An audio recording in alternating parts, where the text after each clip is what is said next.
Hey everyone, Ivy League Gaming here, and today we're playing Raid Shadow Legends, and I actually want to showcase another Hard Hydra team.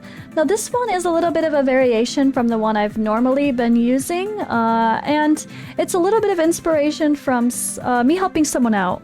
I wanted to... Well, someone asked me for suggestions on some Hydra teams, and I had a hard team in mind. So I wanted to actually test that exact team on my own account and see what I can do. And it was a lot harder than I expected, and I couldn't quite make it work. So what I did was kind of sub in some of my normal people instead of my suggestions, and played around a little bit and found a team that worked for me. So we have Trunda here. Look at this Trunda damage. 14, Ninja with 16, whew. I mean, Trunda is really good for hard and normal Hydra, guys. She just bring out that pure damage and just smash. She's so good for it. And Dwarves have surprisingly high stats, like good HP and everything, so it's not too hard to keep her alive. But I'm gonna show you guys the run. So let me point out first what everyone's role is and what some substitutes maybe you can use if you don't have some of these champions. So I have Trunda and Ninja. They're my main sources of damage here. And also Coroner's not too bad here with that 5.9 million damage. He actually hits pretty hard. Of course he's not max HP damage or crazy Trunda A2 damage on a decapitated head, but still really good. Ninja has that HP burn explosion type damage, so it's not necessarily about his actual physical hit, it's more about that HP burn. And it's a really, really fun skill and really can ramp up some damage. But I would definitely suggest also using maybe a Mordecai instead of Ninja in this team. I actually found I had a lot of trouble working with Ninja and HP burns and the Head of Blight coming out with those poison clouds. And if Ugo doesn't keep the block buffs up the whole time, we don't have like Solus extending here. So if she doesn't keep block buffs up the whole time and she's the only person that has block buffs in this team, then I have to worry about mischief targeting, right? And then things can get spread around. Or or the poison cloud, or the Head of Blight can place its poison cloud, and that can mess up a lot. So you really want someone that can place HP burns over the top of poison cloud ideally, so you can still do your normal hits and pump out some damage, or else you'll notice there's one or two times I think I get delayed a turn or two just because I have to wait for poison cloud to drop off some of the heads. But Ninja's really great for damage, but I would say you'd be just fine with like Royal Guard or Husk and Mordecai, honestly. Geomancer is still great for everything Hydra. You're not going to see as high numbers for him for damage when it comes to lower levels of Hydra, or when it comes to when the Head of Wrath is not around.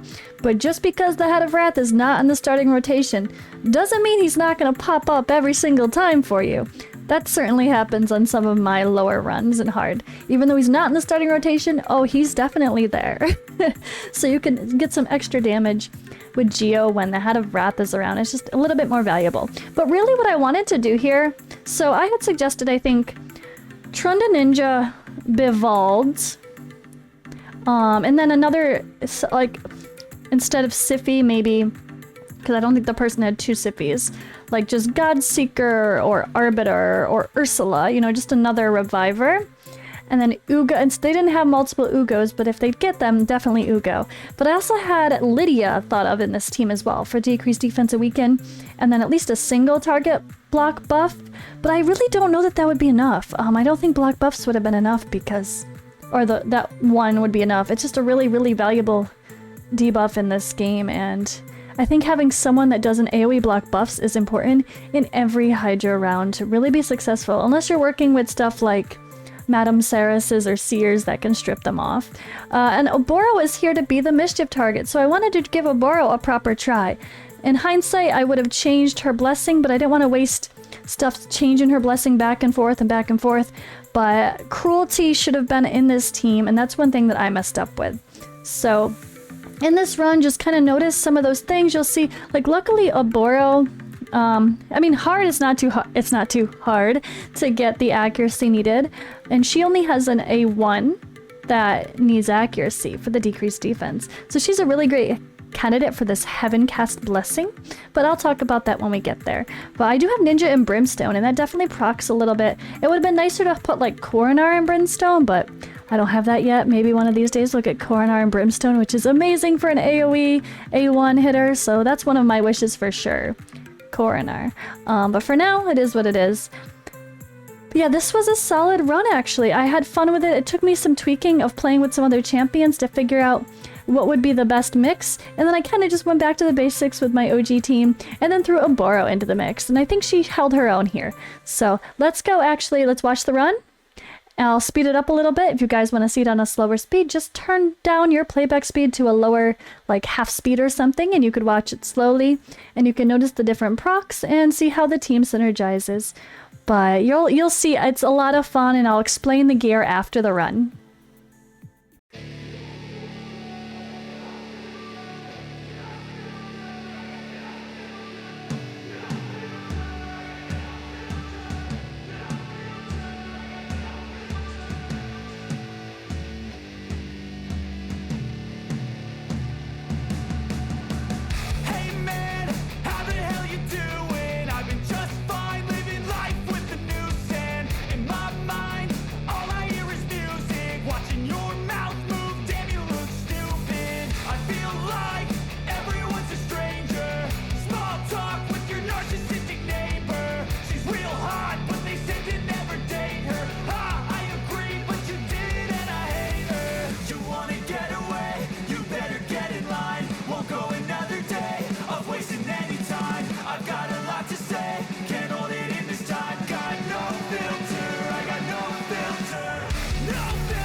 Love the chase and the hunt, and I set the pace when I'm running. I always take what I want and I always give it 100. Don't need a bank, no I'm funded. Play the game like it's nothing. I'm always thankful for something. Don't take for granted, stay humble. Now wake up!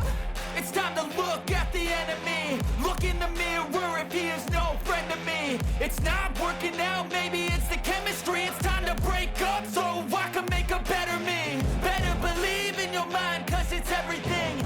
You can mold, shape, find almost anything. All it takes is some time and some clarity to find your identity. It's mind over everything.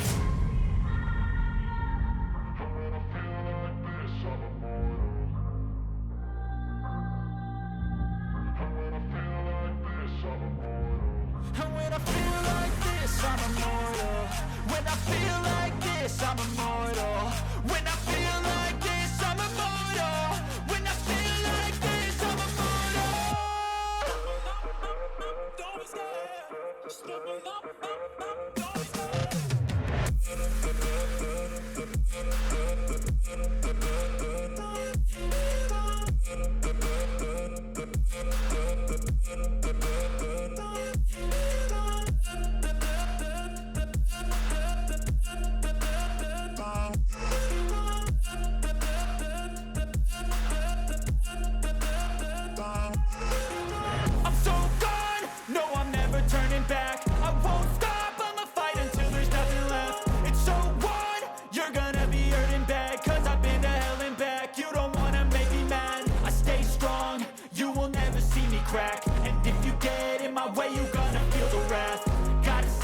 my face while he's looking back. Mirror breaks after math. When I hate, I attack. And when I feel like this, I'm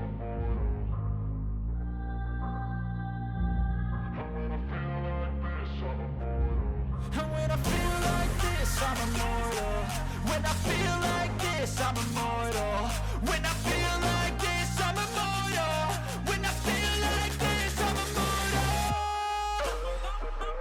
Don't be scared. Stepping up, don't be scared.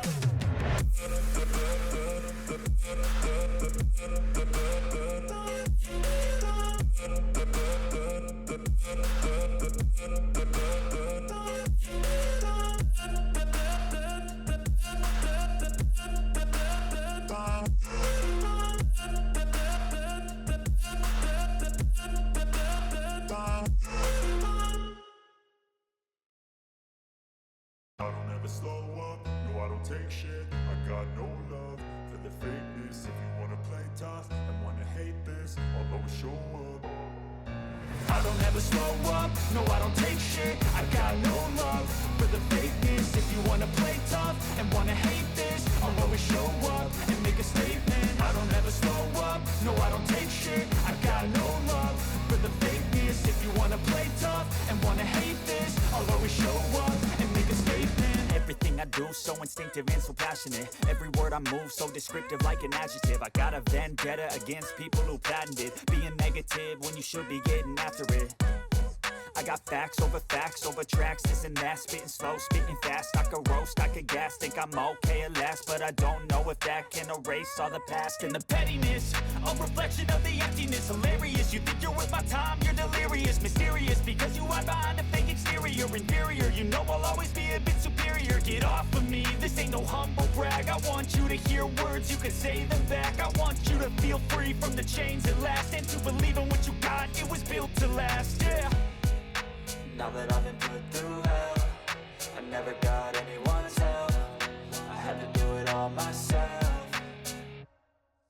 I don't ever slow up, no I don't take shit. I got no love for the fakeness. If you wanna play tough and wanna hate this, I'll always show up and make a statement. I don't ever slow up, no I don't take shit. I got no love for the fakeness. If you wanna play tough and wanna hate this, I'll always show up and make a statement. Gonna learn the consequence of being incompetent. Mental health is confidence, dreams and some honestness. I'm not here to save the day, that's for you to take away. I could play a million mind games, but instead I say something not illogical, something that is topical. Rub it on and watch it go, make yourself unstoppable. Dreams are irresponsible, but they're always possible. If you just believe, you could be so remarkable. Thoughts in my head, a collage and they spread. I'll be great one day, going off of my meds. No, I'm not giving up, no, I'm not giving in. I will make it to the top, taking off in the wind. I gotta make it, I'm saving every day to taste it. I'm patient, but my mind, it can hardly take it. I'm chasing a dream that I've had for several ages. A vacant, modern kingdom for the taking. Now that I've been put through hell, I never got anyone's help. I had to do it all myself. I don't ever slow up, no I don't take shit. I got no love for the fakeness. If you wanna play tough and wanna hate this, I'll always show up and make a statement. I don't ever slow up, no I don't take shit. I got no love for the fakeness. If you wanna play tough and wanna hate this, I'll always show up and make a statement. I don't ever slow up, no I don't take shit. I got no love for the fakeness. If you wanna play tough and wanna hate this, I'll always show up.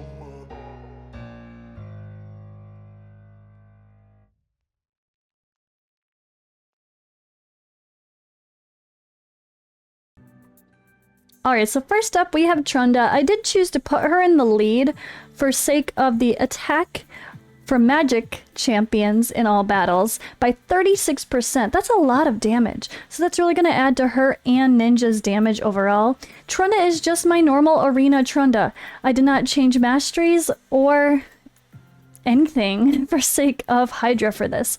Same thing, Ninja I didn't change. I had him built in Relentless Gear for sake of other content just in general. I did use him sometimes to do one of my dragon runs, but He's kind of been in random relentless gear for a while now. Not crazy stats, only I got him a 100% crit rate, too much crit rate, honestly. But I didn't really worry about crit damage and all that or crazy attack because I kind of just want to focus the landing of the debuffs and the HP burns, which this is kind of low for him, but oh, actually it's way too low. This is a little low. This is a little bit risky, but not too bad. Oh, not for hard. It's fine for hard. Hard, you only need like 220, ideally. 250 is probably smarter for sake of when the Head of Suffering is around, the resistance is increased. But yeah, he's in War Master because I did use him with Doom Tower bosses as well as Dragon, so it just makes smart to put him down to War Master for masteries. And then we have Coronar. I love Coronar for provoking. He's such a strong provoker. I have him in War Master as well, especially with the AoE. That's just more chances to proc damage on every head all at once. He is in Taunting set, so because he has this AoE A1 and the chances to counterattack, he's just such a fun champion to smack everyone again and again and again with those counterattacks and have another chance to place a taunt or a provoke on the Head of Decay. 30% chance to place a provoke for 1 turn. So this is really good supplemental provoking when this skill isn't ready. It's also good to have like a Husk or something on the team. I think that's one thing I really wish. I wish I had, maybe instead of Ninja or Trunda, I had a Husk in the team as well. That would have been really helpful to make sure provokes stayed up. But between this A2 and this, it actually stays up pretty well. There are going to be times where this one skill is not enough. This is a 1-turn provoke on a 3-turn cooldown, so it's really not enough to be the only provoke on the team, which is why I also have him in a taunting set, and ideally I'd have a second person in a taunting set, or someone like Husk with a supplemental provoke, or maybe a Kentra that has the nice passive, where she provokes if there's 5 debuffs or more on the target. That sort of thing can be really helpful. But I love Coronar. The refresh proc there, having a chance of that is really helpful as well. His speed's a little slow, but it's okay for hard with my increased speed buff around, and then we have enough accuracy to land. He also has enough resistance if I made him the mischief target, but with Siffy and the team, they use the same buffs, so that was not the case. My Siffy is actually in a bolster set though. This Siffy is a little bit random. She does have more arena-based masteries and stats, but I have her pretty fast, so that's really helpful to come back around and keep helping everyone else to heal and to keep putting those debuffs up or revive multiple times if needed. I did also, of course, use the Queen Bee of Ugo. I freaking love Ugo, man. She's just so good. Actually, before we get to Ugo, let's go to Oboro. Oboro I have as the mischief target, and I had her in a taunting set. I forgot. Oh, duh. I had another taunting set. Oboro. Perfect world. I did have 2 taunting sets. So she actually has an AoE A1 if the target is under 4 or more debuffs. So if you attack whichever head actually has 4 or more debuffs, then she's going to do an AoE instead. And it's interesting to see. I feel like it kind of must read weird on the heads. I feel like I might have, maybe I'm wrong, but I swear I saw the decreased defense land on a poison cloud ahead that didn't have HP burn. Maybe I'm crazy, but maybe it just reads differently. I'm not sure, but this is a really nice skill. AoE decreased defense on an A1 if they're under 4 or more heads. And that can also just help make sure that the provoke stays out there more often as well. I also have her in Stone Skin, not because of Stone Skin, but because of this 8% HP and 40 extra resistance. So that's like having a resistance set plus a little extra survivability with that HP. So thinking of the protection and Stone Skin gear as not just those special skills, buffs, whatever. You could think about them for the mixed sets or extra mini sets as well. She is really great. She places a Revive on Death or Perfect Veil, or on her whenever they receive Veil or Perfect Veil. So she's actually really great to pair with a Duchess or something as well. And then she also puts these other buffs on herself too. So if you're pairing her with a Duchess and there's a Veil around, and she's still going to be putting up extra buffs on herself to make sure she's always the mischief target. So this is a really fun champion to have as your mischief target, and she can do a lot of damage. She also has a chance to kind of steal buffs, so that can come in handy if things get messy, which They always seem to, I swear. Heaven Cast I have on her because ignores 5% of the target's resistance. This is kind of weak early because it's only 5%. It's not that great. But man, a 6-star would ignore 40% of the target's resistance and add speed, plus crit damage, HP, and attack. Don't forget about these extra awesome stats here. They're really, really solid. And this, I would love to put a 6-star Heaven Cast on her. I think it's one of the best blessings for her because, like I mentioned earlier, she has an A1 only that needs accuracy. Nothing else. Oh wait, no, I can't say that. I guess my original intent with her was not to worry about this and just focus her as a mischief target in this. But if you do want to steal buffs, you don't need accuracy for that. So I'm sort of debatable whether or not you want to build her with extra low accuracy. But in this case, it's only 5% anyway, so it's not overly it's helping, but it's hard. I did Hard Hydra, so doing Hard Hydra, it's not that hard to get the accuracy requirements. So maybe in hindsight, this is actually really not helping that much for the run that I did because we had no cruelty on that team and that would have been way more helpful.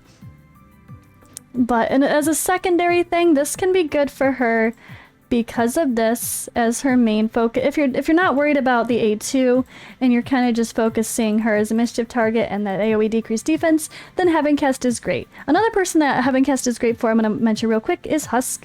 Husk has an A1 with a provoke, and then you don't really need him accuracy elsewhere if you're only using him for Hydra. So that's another champion, but that's another story as well. So let's get to my last but not least, Ugo.